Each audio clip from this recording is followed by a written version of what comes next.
সাবেক মন্ত্রী আসাদুজ্জামান নূর গ্রেপ্তার।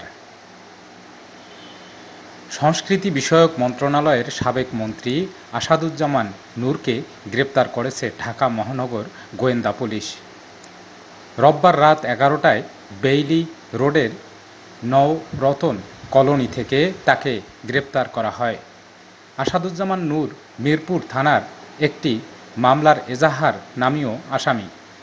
প্রসঙ্গত, ২০০১ সাল থেকে আওয়ামী লীগের হয়ে সংসদে প্রতিনিধিত্ব করেছেন সাংস্কৃতিক ব্যক্তিত্ব আসাদুজ্জামান নূর। সর্বশেষ দ্বাদশ জাতীয় সংসদ নির্বাচনে নীলফামারী ২ আসন থেকে সংসদ সদস্য নির্বাচিত হন তিনি।